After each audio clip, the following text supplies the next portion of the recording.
Siyo from the Res, and what a dark and stormy night this is. I'm your host, Kinley. And I'm Colton. And this is a very spooky edition of Cherokee Nation's official podcast. Two very special guests with us today, and they're going to tell us some spooky stories. So buckle up and buckle in. Uh-oh. And welcome Ella Mounce and Candice Byrd Boney. For those of you who don't know, Candice is known across the Res and across the country as a Cherokee storyteller. Candice, who works here at the Cherokee Nation in our youth leadership office, specifically with the Cherokee National Youth Choir, has a long history of storytelling and is often a featured storyteller at many of our Cherokee Nation museums and at our Stories on the Square events. And Ella just wrapped up a year as Miss Cherokee, traveling everywhere across the Res and at large gatherings to represent the Cherokee Nation as an ambassador for Cherokee culture and language. We're so lucky to have these two ladies with us today. How are you guys doing today? I'm doing pretty good. What about you? I'm being very spooky right now. Very spooky. Yeah. I noticed Ella's in full spooky gear with the green earrings, the Ukten shirt, you know. Love it. We're in full Cherokee lore mode. Oh, yeah. Okay, so let's set the scene. What's your favorite scary movie? I'm going to be honest, I'm a horror aficionado. Like, I love horror movies. I've watched all the classics. I watch all the more modern ones. But I think that I would have to say, it's going to sound so cliche, but I fell in love with The Shining. I love that movie so much. It's one of the classics, and I just love that movie so much. And it's one of my favorite scary movies. So I've always liked Dracula. My mom liked vampires, so watched Dracula. I really like a bit of mystery. Always loved a bit of mystery. So one of my favorite, it's not even a terribly scary movie, but it's a ghost story, and it's Crimson Peak. Beautiful, rich Guillermo del Toro. I'm so looking forward to Frankenstein. I'm so ready for that. Yeah, I'm so ready for it. But I love the themes in it, just rich and lush, and that the fact that the house is a real set. The freaky part is, of course, like the allegory of monsters are we the monsters in reality, and how the monsters and the people who are doing horrible things are the lady's own family that she's married into. So I love the creepy house. Yes. Yeah. I love the ones where you don't know the plot, or you don't know the ending, like where it messes with your mind. Psychological. So I love The Others. Yeah, I that's think a good one. that movie is really good. And then I also like Sixth Sense. Oh, Sixth Sense. I love the ones that like mess with my mind because I'm a freak. Those ones are some good ones. I also love psychological horror, so Yeah. I understand. Yes. Colton. What's your favorite scary movie? The scary movie that scared me the most as a child was Chucky. I hate... Oh, You're talking about LPs. I don't like scary little things, that's... We now know that how to freaks me out. scare Yeah. Colton. Okay. Yeah. Oh, dear. Dude, yeah. Chucky. That's pretty scary, actually. Yeah. I remember also being very scared of the Crypt Keeper from Tales of the Crypt. Oh, yeah. That was Yes. great. Yes. Yeah. And that's all like a practical puppet, right? That's Yeah. So it's just like... Yep. Yeah, I remember those were the two things that I was like, as a child, I was like, nope, not dealing with that. Just a little creepy thing. Yeah. Something that's I find rather interesting is that I love horror now, but I used to be I hated horror as a kid. You could not get me to go into a scary movie. You could not get me to go into a scary story. I wanted nothing to do with horror, and now it's one of my favorite things ever. So Yes. horror and everything spooky and scary. Well, now that we talked about scary movies and all the scary things that we're scared of, let's talk about Cherokee scary stories. Ooh. We, as Cherokees, stories are passed down, probably from our family stories, and even just some lore, Cherokee lore stories. So we wanted to have you guys on here today to kind of tell us some of your scary stories and maybe some Cherokee lore that you guys have heard. Sure. Yeah. For a special Halloween episode Yes. of Yes. Siyo from the Res. Siyo. Candice, do you want to start us off with your scary story? Absolutely. So I want to warm you all up a little bit. I feel like I've always been one of those spooky Cherokee girls. I loved the mysterious, spooky stories that we would tell at basketball games, behind the bleachers and underneath the bleachers and outside. And I was just always very interested. And that's where we would hear some of these stories. But I also have to give credit to Sequoia Guess and Chuji Kingfisher and Sequoia Guess Jigesa. We miss him. They were some of the most prominent, like more spooky storytellers that would come to schools and share some of their spooky stories, and that was always a treat. I was always really into those, and I don't know why.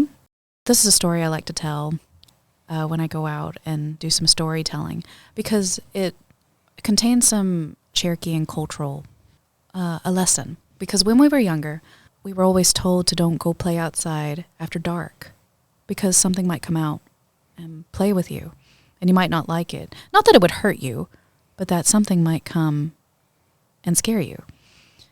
The story I have is actually kind of my brother's story. And he told me that when he was a young boy, and my dad was first on Cherokee Nation Tribal Council, they were on a retreat, a business retreat, as a place for retreats and business meetings. And this one took place in the fall. And my brother was very young, 5 or 6. He had been told, as we had all been, to not go play outside after dark. But he was bored. He's a young boy. There was a tetherball court, and it's also very beautiful out there. It's very peaceful, very quiet. But my brother is outside, and my dad is in his boring meetings, and my brother is playing with this tetherball, and he's just kind of, tossing it around, playing it, tossing it back and forth. And the sun is going down, and it's getting darker and darker, but my brother's not really paying much attention because Dad's still going through his meetings. And then eventually, as the sun goes down and it gets dark, that ball starts being served back to him. And he gets this idea that, oh, Dad's finished with his meetings. Dad's come out to play with me. And so he continues playing, serving this ball back and forth, and he's having a really good time. And then he hears my dad call out across the way. The building is yards away. "Joseph, it's time to come inside now. It's time to stop playing." And my brother stops, and he realizes that he can't see who's playing with him. So my brother runs to my dad, and my dad gives him a hug, and he says, "Deusti Chuj, what's up? What's up?" My brother says, "Dad, I was playing with somebody, and I couldn't see them." And my dad just said, It's like, "Sgili. Probably a Sgili. What did I tell you about playing outside after dark?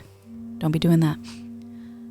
And I find that a lot of our spooky storytellers, that seems to be what happens. They'll tell you a traditional tale, an older historical tale about some of our beings that we have.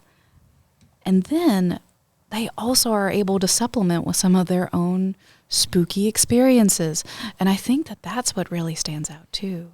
100%. Yeah. And you kind of mentioned Sgili. Can you kind of talk about and tell people that are listening what that means? Sure. How I was taught was Sgili. I was taught that it means booger, but booger is not one of our words, but that it meant boogeyman. And that's also like an idea that was introduced to us. But that Sgili meant something foreign. It was a spirit. It was something that was outside. And that's, I think, an important thing to note. Sometimes it doesn't necessarily mean good or bad. Just something that's there, something you acknowledge, and something to be lived with. Yeah. Yes. And I've also heard it being referenced towards owls. Yes, yeah. Yes. And that's what my grandmother, used to tell my dad. Dad also had some spooky experiences at one time when he was a young boy. And he would tell his mom, tell my Elise, and my Elise would say, "Skili-gili ugu-ugu." Ugu-ugu is that word for owl, too. That word for screech owl. They say in our culture, they say that a long time ago, that there was this young woman and her family. And she lived very happily with her family, with her father, who was a good hunter, and her mother, who was a good cook. She spent her days gathering food for their table, and they always had enough to eat. One day, the girl's father fell ill, and for 4 days he suffered. And on that 4th day, they heard an owl outside the window, and he died. When he died, her mother told her that it was time for her to get married, because it was time to bring another hunter into the family, because winter was coming, and they didn't have enough food to eat.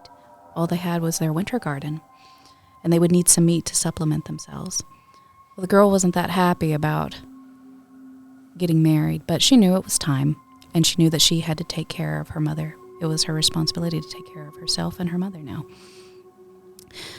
And so she looked at all the young men who were available, and she wanted to pick out a good hunter. Well, this young man stood out to her, and he had the strangest eyes, and that's kind of what made him stand out. And he spoke with her, and he told her that he was a good hunter, that he could bring her the elk, he could bring the meat, he could bring all the stuff that they would need to survive the winter, bring that deer, and bring those rabbits, bring those things that would supplement their food. Well, sure enough, he did. He could bring down a deer. He could bring down some of those things. And the mom and the daughter thought that this was an acceptable match, and so they married. But then the young man started exhibiting some strange habits, and he started bringing home odd things. And he started bringing home frogs, half-eaten bits of fish. He started bringing home these things that weren't good to eat. And the mother and her daughter were thinking, well, what happened? What is wrong? Something chased away all the good game. But he kept promising that next time it would be better. He just needed to stay out a little bit longer. And the daughter noticed that he only went out to hunt at night. And so one night she decided to follow him. So she followed him into the woods, and she couldn't find him even after following his footprints. His footprints disappeared. But she could see this giant owl, a screech owl, and it was waiting and watching the water. And the minute that the water moved and was disturbed, it dove down into the water and grabbed what was disturbing it. It was a frog. Well, the daughter had seen enough. She went back home and she waited for her husband to come home. And when he came home, sure enough, he had brought a frog. So she confronted him and she told him, I can't believe I've married an owl. You're not a man. You are an owl. And so she and her mother chased him away from the house, and he changed shape before them. In one version of the story, because they touched him accidentally, they both died. But in another version, they successfully chased him away. And the girl is free to go and find another match, a better match. I love that. Owls also are just like a part of just native culture in general. I think we've seen that even on the show Res Dogs. Like, yes. Just in native culture in general, like we are almost scared of owls. Yeah. I love that. I love where they blurred out the eyes. Yeah. That was hilarious. Yes. It was a fun joke. That was a really fun, like, nod. Yeah. Do you guys know why owls are just maybe from stories that we've been passed down? Is that why Cherokees or natives are suspicious of owls?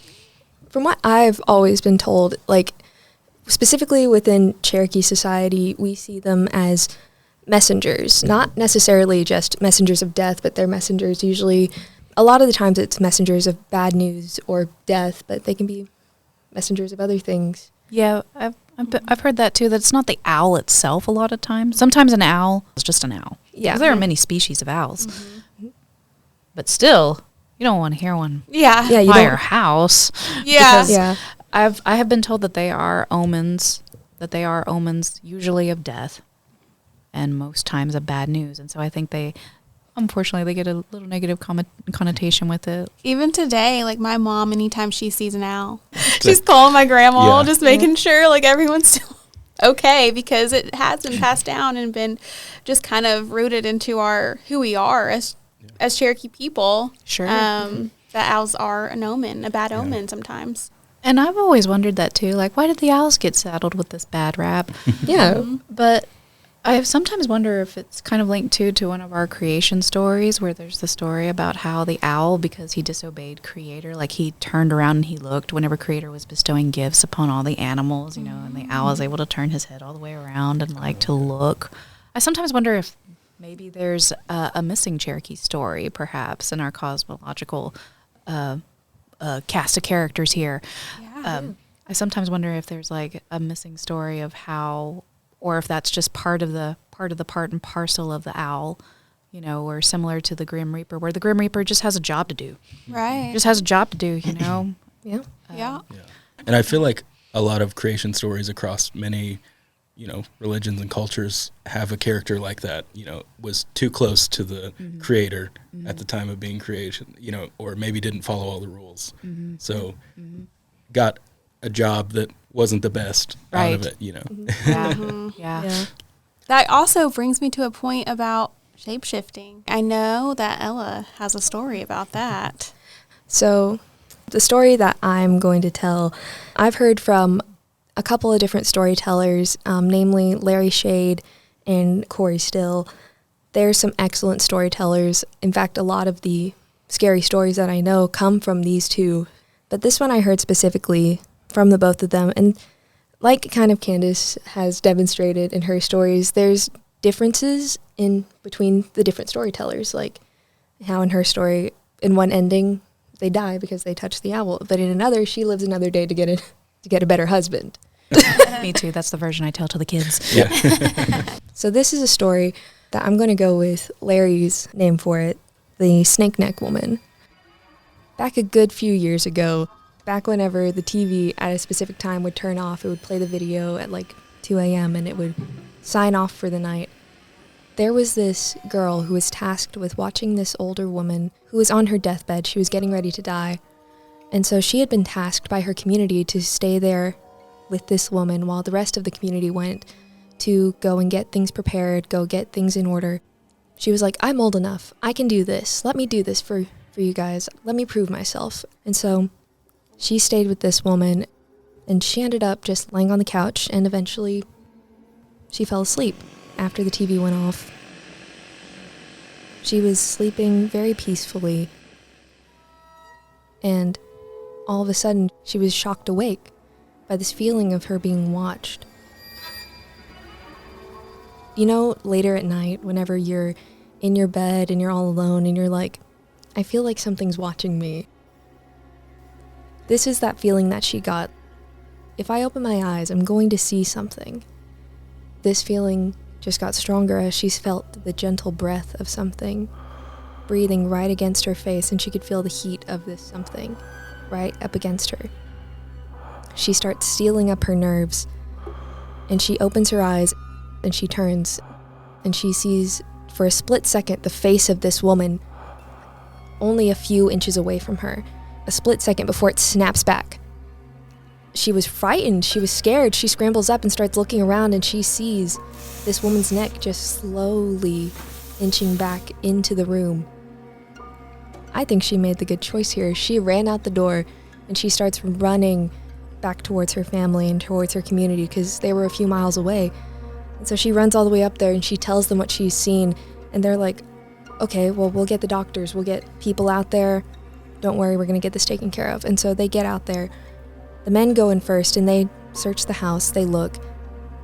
Then they signal for the doctor to come in. And then a few minutes later, they allow her to come in. She had passed on, but from something very peculiar, her neck was snapped. And you could see the lacerations and the bruising on her neck from where her neck had snapped. In the Larry version, he says that this was what they would call Snake Neck Woman, and that she was some sort of shapeshifter, and she was trying to get this girl maybe as one last stitch effort to survive for a bit longer. In Corey's version, he said that this was a raven mocker.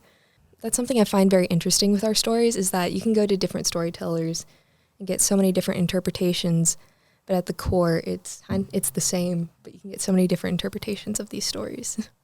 And the pithy way that Sequoia Guess used to tell that story, he'd always end it with, "At least that's what Grandma said." That's the perfect way to end it. Anytime I tell that now, at least that's what Larry said. Yeah. That's what Larry said. Does your families have stories like that your great-grandmother or whoever, maybe your father heard it from their grandmother or their grandfather, about stories about your own family that's happened? In my family, I think, and my grandma on my mom's side, what it sounded like was an experience with actually a Bigfoot of some kind, actually. Yeah. They both describe this similar situation where they're in the woods. My dad was a young man. He was in the woods.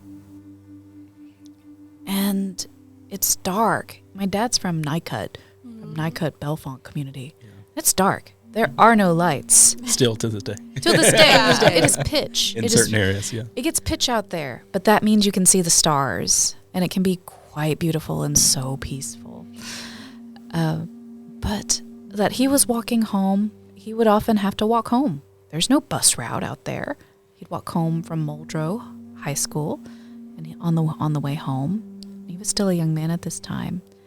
But he said he could have sworn that there was something, he could hear something in the trees and something breathing, like, something breathing hard and swinging in the trees. Well, naturally, he ran home. And when he got home, he said he could feel it jump onto the ground, and it was so heavy it shook the ground. Oh my God. But that it ran off. It ran off in the woods. It no longer followed him. And my dad made it to my Elise. And my Elise, that's when she said, Sgili. Sgili. He says, "Mom, there was something out there." She said, yeah. Just like, yep. Yeah. She knew. She knew. And also, he shouldn't have been out that late, too. Yeah. Going back again. I know. I love that. I love that Cherokee stories always have a lesson in there. Yeah. Just a little tad bit of lesson that we need to be listening to our elders. Yep. One of the stories that I was told, and it's about one of our more famous sort of legends that are out there. For the sake of clarity, I will say their name, but for the rest of it, I will probably be saying LP. LP. Yep. Because I was always taught you don't say their name. They'll come for you. They'll start messing with your stuff. The little people. Back in the day, my great aunt lived on this mountain really close to where I live now. Her and her family, they lived up there. They raised cattle.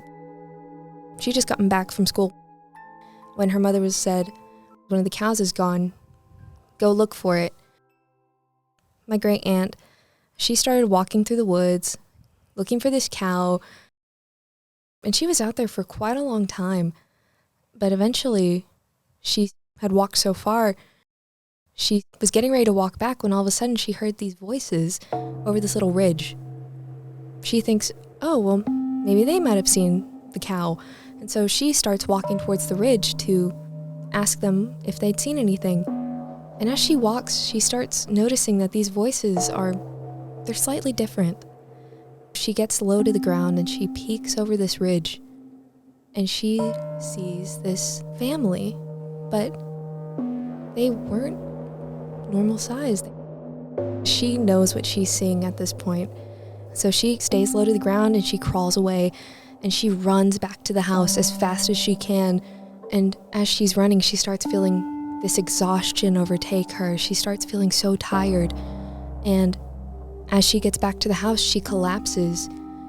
Her mother and her grandmother, they see her collapse and they pick her up and she's burning up. She's burning with fever. She's pale. She's sweating. And they do their best to get her back to health, but nothing they do is working. They take her to doctors. Nothing works. And so eventually they end up taking her to go see a medicine man. And he says, "You saw them, didn't you?" She nods her head, tells him yes. And knowing that, he's able to heal her.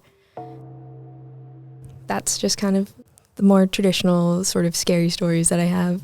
Oh, yeah. I've heard so many things with The LP. I didn't want to say it. You're like 5 foot tall. You can say it. So unpacking that a little bit, did your families pass down that if you saw an LP, you would get sick? Have you guys heard it a different way?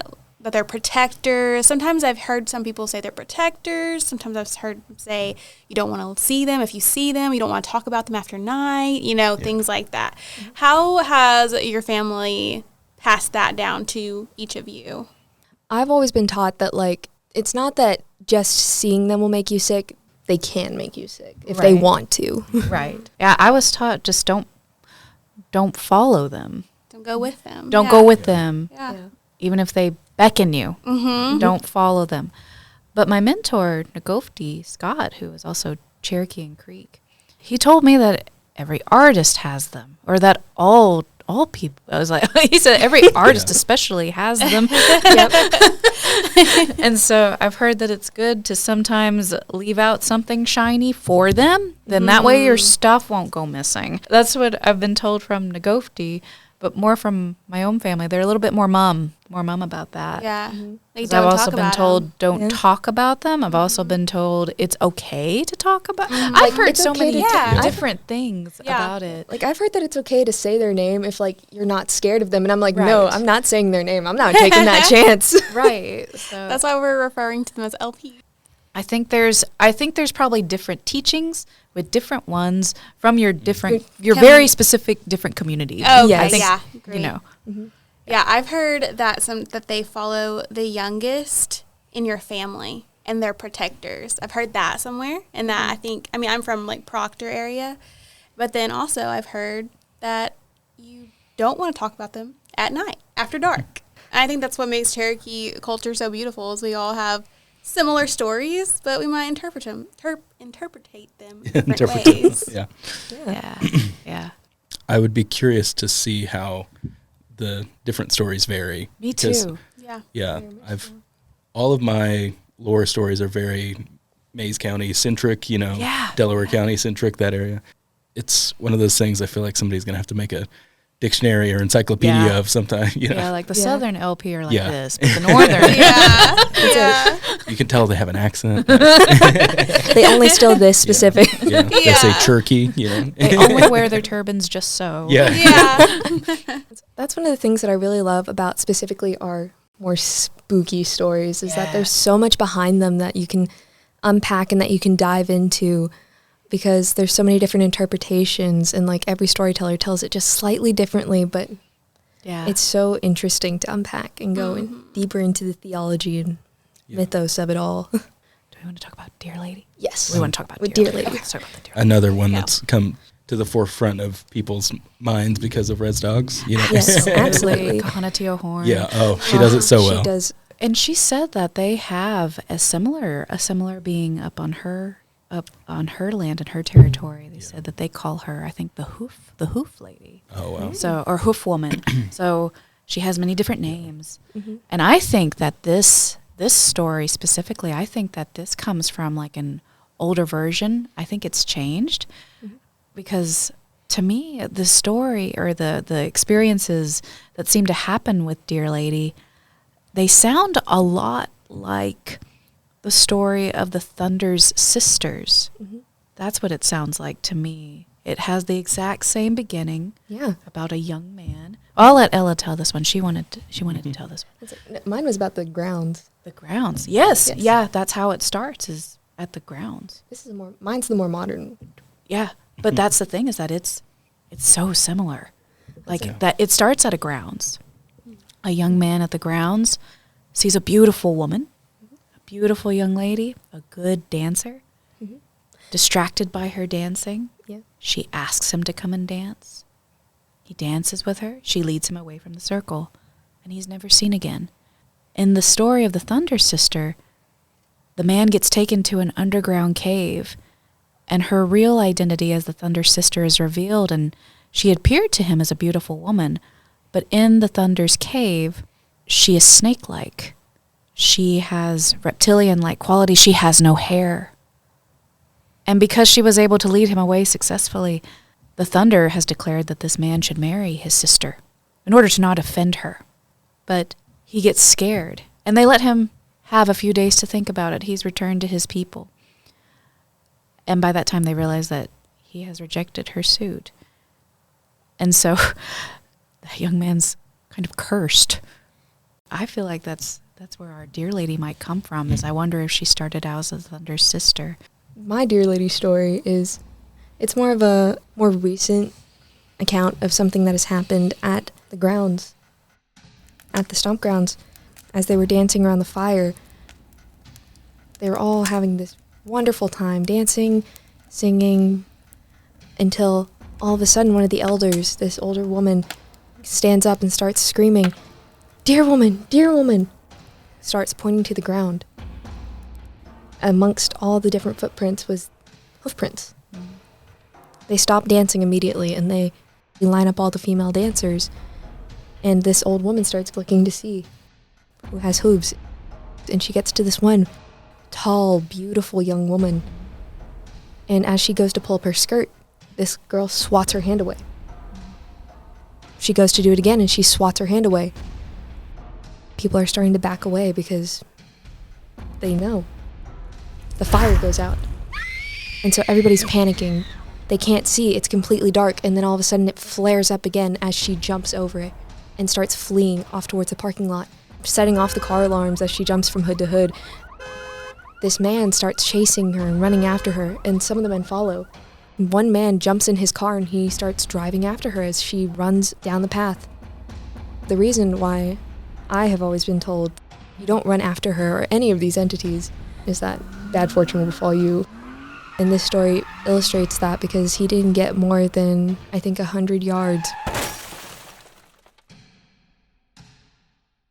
I feel like that's a reoccurring theme, is if you let them be, they're not going to mess with you. But you try to match their energy, they're going to show you who's boss. Yeah. And, I used to get requested to, tell that story occasionally, tell a dear lady, tell a dear lady story. And I always had a hard time telling it. The kids are like, I'm not scared of this story. Then I had another storyteller, Tanya Still, tell me, she says, well, you're not afraid of her because you're a woman. Uh-huh. She's not going to come for you. She comes for the bad men. Yeah. She comes to teach the men a lesson. Yeah. And I think that it's incredible that Dear Lady has been portrayed in the mainstream. Yeah. And I think there's this curiosity about her, and that she's kind of become the symbol of indigenous feminine rage. Yes. As I had always been told, she only leads away the men who have done wrong and bad things, who have hurt other people. Yeah. And that she's leading them away. She's taking them away. She's restoring balance to our circles. Yeah. So Ella, I do know that you had a story about, because I'm from Adair County, you're from Adair County. Yes. Beaver Gap. It's a big place that I know a lot of listeners, if they're from the Adair County area, they will know exactly what we're talking about. Yes. Can we dive into your story about that? Yes, absolutely. So this is more of a personal experience from Beaver's Gap. I've always been told that if you go out looking for spooky stories, you'll find them. More specifically, they'll find you. This is a personal experience and a personal account that me and my friend have from where we went, for lack of a better term, spooky hunting. Ellie goes to school in Oklahoma City, and so we don't get to hang out that often because I'm here, and they were here for a weekend, and so we decided that we were going to hang out. And we were driving around just yapping with each other, and we were like, you know what, we haven't been spook hunting in a while. Against our better judgment, without a proper vehicle, we went to Beaver's Gap. If you've ever been down there, you know it's mostly dirt road, so we were already in trouble. But we're just driving through, kind of listening, looking out into the wilderness, just taking everything in, trying to be as observant as we could. But then, as we got closer to the end of Beaver's Gap, we started feeling this sinking feeling. We were just getting to the edge, and I'm pressing on the gas pedal, I'm barely tapping it because we're going slowly. The car starts picking up speed, to the point where I'm actually having to press the brake to slow us down. The car just keeps going faster and faster. We're not panicking at this point, but the car is being pulled along by something. We're not sure what it is. And as we keep going, we pass by this house, and all of a sudden the car starts slowing down again. And we're like, okay, whatever it is, it's letting us go. We get right past the driveway of this house, and I just happen to look out of the corner of my eye, and I see what looks like a cow that's out. I shine my headlights. Ellie's eyes start watering to the point where she can't see anything, like she doubles over. My headlights are directly on whatever this is. It had the body of a cow, but its legs were too short and its neck was long. And as I look, that sinking feeling that me and Ellie had was just overwhelming. We need to get out of here. And at that moment, its neck started going back and forth like the way a snake would slither. I throw the car and drive, and we speed out of there. I have my foot down to the floor, and we are barely going 45. And we're slowing down. Whatever this thing is pulling us backwards. We are freaking out at this point. Ellie's still trying to wipe her eyes. And we're getting pulled slower and slower all the way until we get to the train tracks that separate paved road from the dirt road. All of a sudden, out of nowhere, this train comes through. And we're stuck. I have my foot completely to the floor. You can hear the gravel getting pulled as we're being pulled back. Me and Ellie were both in the youth choir, and we were freaking out at this point, and we were like, the only thing we could think of was something that Mary Kay always taught us. Whenever we were scared, we would sing. These songs were prayers. They were what we carried with us on the trail as protection, as prayer, as something to uplift our spirits.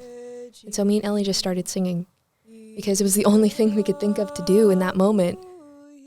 It couldn't go forwards, didn't want to go backwards.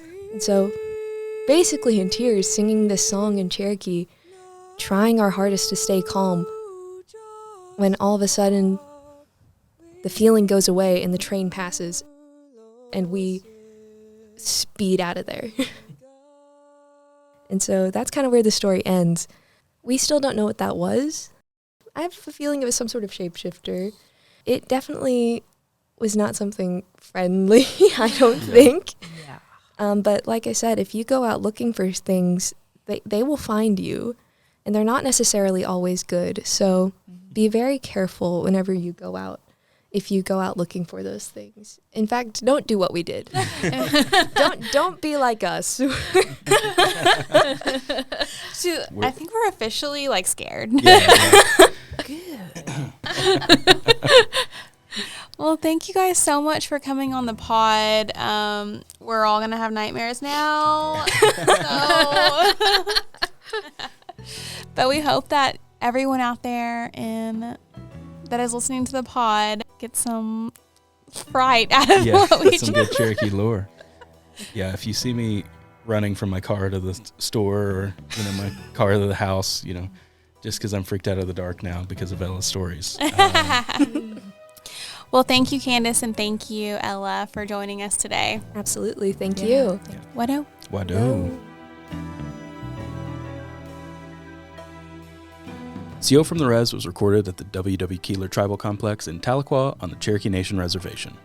This episode was hosted by Kinley Keys and Colton Brandstetter. Our producer is Brian Dugan, and our executive producers are Julie Hubbard and Josh Newton. Our podcast art was designed by Justine Eden. This episode was edited by Samantha Robinson. Soundtrack from artlist.io. If you're enjoying the show, please subscribe and leave a review. It'll help more people find us, and please share this episode with your family and friends, especially some of our elders who may not be on social media or listen to podcasts. And don't forget to follow Cherokee Nation on social media for podcast updates and behind-the-scenes content.